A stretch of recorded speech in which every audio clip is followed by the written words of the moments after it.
Well, let's stay with crime matters this morning. With about 10,000 new police officers set to hit the ground this festive season, there are questions on whether these officials have been properly trained. Let's unpack what differences these new officers will make in the fight against crime, and as that story just outlined, gender-based violence as well. We're joined by policing and security analyst Ziyanda Stuurman and GBV research and activist Lisa Vetten joins us on this discussion as well. To both of our guests, thanks very much indeed for joining us. Ziyanda, I want to begin with you because, you know, the sort of announcement of these 10,000 recruits yesterday was meant to be a good news story in a way, right? But then you balance that with 64 gender-based violence cases being struck off the court roll in the space of 3 months in just one province, and mostly due to police inefficiencies.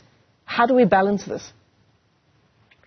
Yeah, so I think that, you know, many of the issues raised with you know, preparing dockets for court and specifically prosecuting GBV crimes come down to, you know, the failures in the basics around police investigation, evidence collection, and then, again, preparing a strong and solid docket for prosecution. You know, I think many of those issues, yes, come down to police training, but they also come down to a lack of skills and a lack of specialized skills, you know, that I think particularly pertain to gender-based violence issues. So it's not just about being able to collect hard evidence from the scene, but it's actually being able to investigate what happened and to build the type of case that a court can take into consideration with the many social issues that are tied to gender-based violence as well. Lisa, the issue, I suppose, with this statistic from the Western Cape is that this is one province in the space of 3 months where these 64 gender-based violence cases were struck off the roll. What does that tell us about the countrywide picture? Look at the matter of dockets being struck off the roll. We can't just look at the police. We actually have to look at what's going on in the prosecution services as well.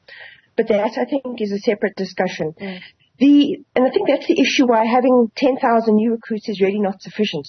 The problem is often sitting within our detective services. What kind of support do they have? Are there enough of them? Do they, and are dockets evenly distributed? Because obviously when you have very few detectives and a very large number of dockets, there's going to be failures in the quality of detection work. And that's why you're going to have matters struck off the roll, why you're going to have cases dragging on forever and ever, because there simply aren't enough detectives to do all the work. So I think it takes a long time to get a detective experienced and up to standard and able to work on more complex cases like rape. So 10,000 new recruits is not going to necessarily solve the quality of detective work immediately at the moment. Yeah. I mean, do we have that specialist knowledge, Ziyanda, according to what you know? You talked about the basics of policing, evidence collection, preparing a docket. Of course, it becomes a whole lot more complicated when it is a gender-based violence case, surely. Do we have that kind of intricate specialist knowledge in the police? The main issue is that we're losing that capacity, right? Where many detectives are leaving to go into, you know, their own sort of private business. Some may be retiring, some may resign for a myriad of other reasons. And what that means is that we just have weaker capacity across the board. It's not that that knowledge doesn't exist, but it just may be that there isn't enough of that capacity, you know, where it's more needed. And particularly then if you're looking at crime statistics, for example, and where there are hotspots that are detected, or where there are, you know, higher trends of gender-based violence cases in particular areas. You know, the police service itself has lost about 1,200 detectives in the past half a decade. And what that means, you know, like Lisa was saying at the end of her last point, is that we need training for more of these detectives. Also, detectives get better over years of building up their own skills, their own expertise, their own routines, and their own ways of investigation. So really, we should have the capacity within the SAPS, but we've lost a lot of it in the past couple of years. Yeah.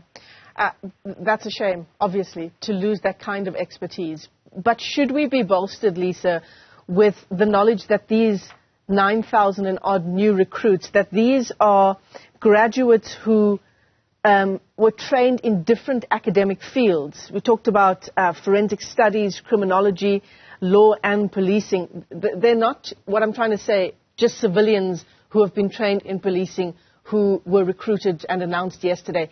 These are people who have studied in different fields of policing. Well, let's give them the benefit of the doubt. I mean, if they live up to expectation, that would be wonderful, because we really do need great improvements in policing. But we do need, a degree is important, but it's not really a substitute for experience. So the important thing is that they also be matched with experienced commanding officers or others who are going to mentor them into the complexities of investigating different kinds of cases. Because I think also just, to expand a little bit, we don't just need good detective skills, we also need officers who've been trained in the law. Now that sounds like a very obvious thing, but it becomes very complicated when you get to something like making an arrest at a scene of a domestic violence incident and having an officer who works within the parameters of the Domestic Violence Act and the power to arrest without a warrant. Now the police are sued extensively around the way in which they exercise their powers of arrest. I think you get at least well over 10,000 cases against the police every year, and claims against the police run into hundreds of millions of rand. So it's also about what kind of training are they getting around how, in difficult and complex situations, what do they understand about the law in order to be able to exercise their discretion effectively? Because there have been far too many cases of domestic violence where you've seen either the woman sometimes being assaulted by the police and being wrongfully arrested, even though she's the victim, or somewhat more often, the respondent or the partner who's being alleged to be being abusive, they're the person being arrested, but the police are also assaulting them in the process, which of course they should not be doing either. So I mean, those cases are simply a waste of time in terms of the fact that what they're doing is they are taking away resources that should rather be used in training with police officers or being paid to use social workers, for example, to work at police stations with complainants. Spending money on paying out civil claims for the police's abuse of power is just wrong, as well as wasteful. So it's also in that area where there's going to be a lot of training required. And I think also another area where there's a real breakdown, which is not going to be corrected by having enough police officers, is the whole question of police discipline and police inspection. So I think the police have not just got to get more people out there, they've also got to improve their systems. And that's what we want to hear more about, is what are they going to be doing about the way their disciplinary systems are functioning at the moment. Yeah, the internal disciplinary. I mean, being a police officer has so many facets to it, just from what you've just outlined, Lisa. Ziyanda, the issue of poor policing that's been cited in some of these cases, these gender-based violence cases, being withdrawn, that's one issue, right? But then on the other side of that, in the Western Cape, we're also told that the number is, I think, over almost 200, 198 court cases withdrawn because of dockets going missing. How do you understand that issue? Yeah, this is, an issue, as I was alluding to earlier, where it really comes down to the fact that we really need to think about our criminal justice system, especially as almost a kind of conveyor belt to understand the way that it's meant to work. So if it starts with the citizen reporting a crime, or coming into a police station, or the police responding to a crime, there's all the steps in between of taking statements from witnesses, collecting evidence, investigating where there needs to be investigation, evidence again collected and put together in a docket to essentially make a cogent argument that prosecutors can then take forward. So that then goes into the second part of the system, where the NPA itself also needs to work and to function properly, and to be able to, pull evidence as needed, et cetera, et cetera.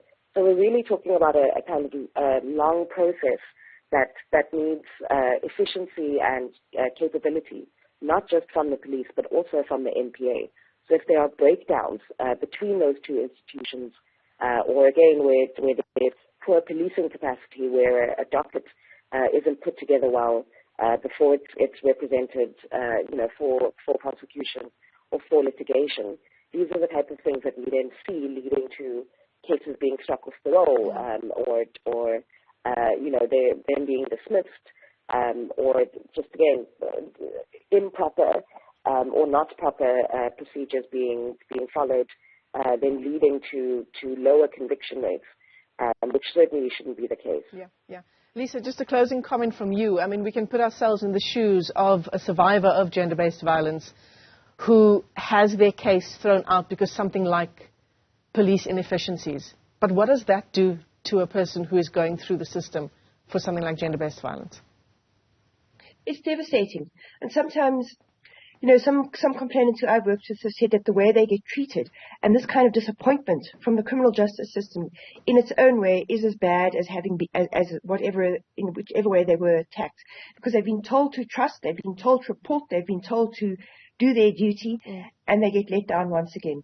So it just becomes another nail in this coffin of disappointment that they've had all round from them. And I think we can see, in the rise of attacks by vigilante attacks, we can see the way in which people are, the degree of cynicism that people are starting to feel towards the criminal justice system, that they do see help yourself, self-help as being more effective than actually turning to the police and the courts.